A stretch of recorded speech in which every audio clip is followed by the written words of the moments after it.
Hey team, happy Friday. It's Cara Willis here, and it's August 1st. And I have a quick quiz for you. Here it is. Can a licensee legally represent both the landlord and tenant in the same rental transaction as of today? Well, under the Massachusetts new state law, the answer is a hard no. And understanding why is crucial to keeping ourselves compliant and our clients happy. So there's a big misconception going around right now that a tenant can't be charged at all, for a commission. That's not true.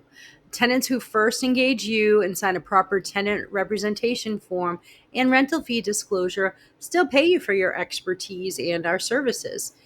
So just be aware of that. Whether you find the listing, you can find listings online, in a window, a newspaper, an online platform. A licensee unaffiliated with the landlord, so that's the key here, can negotiate and collect a tenant's fee under the new Massachusetts 255C MR Commonwealth Mass Law 7.00. But if you are already contracted with the landlord, you must negotiate your full commission, whatever that is, with them up front. So please note that you cannot split fees or bill the tenant later.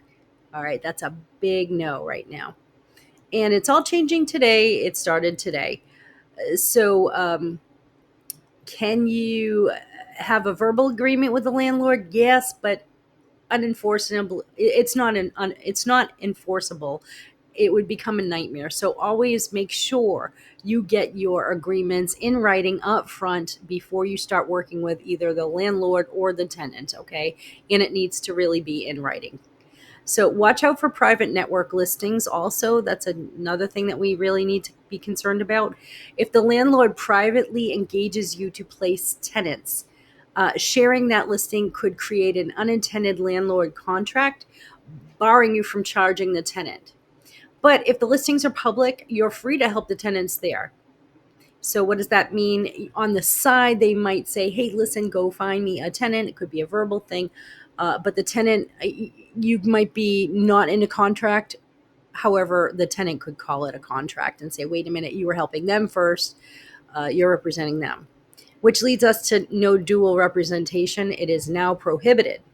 So here's what changed. The licensee may no longer contract with or collect a fee from both the landlord and the tenant in the exact same transaction. So as far as dual representation, that's a big no. We can't do that anymore. That means, if you're screening a tenant's credit and negotiating lease terms for the landlord, can't charge a fee for the tenant. Okay. You can still gather rental applications. Yes, you can, of course, and data for the tenant on behalf of the tenant, but you can't wear both hats. All right. And I mentioned this too. I want to stop here and say that the new regulation, it doesn't change the state law that about agency. So we do not have full fiduciary old car responsibilities with our tenant and landlords. Still, they haven't changed that. But for the sake and purposes, we are saying dual agency because we do consider the clients under contract with us now. And the new regulations, I just also want to point out that uh, a designated office, can represent, with one agent over here, a salesperson represents a landlord, and another one in the same office can represent a tenant. There's no problem with that at all. Uh, and they can work exclusively together within the same designated brokerage firm, which we are. We're designated agency here, so that's okay. So if you had a tenant, you could refer them out to someone else, okay? Um, but separately, so there's no conflicts, or disputes. I also want to make sure we understand that there's some new forms, and MAR has completely deleted the brokerage fee disclosure from their form, so it's no longer there. It won't be in MLS. They have deleted the forms too. And MAR has done some great job, a good job, I think, with creating some new forms for us as well. And we'll be discussing that in a second. Just remember, no dual agency, clear written agreements dated with commissions in writing. Uh, by the way, avoid when you're doing your contracts too, Please avoid writing in TBA or 1 month's rent, especially on the listing, and avoid, we just need to think about full disclosure and transparency every time. So, getting back to the new forms, MAR has created them. The first one is Form 432. It's a tenant rental fee agreement.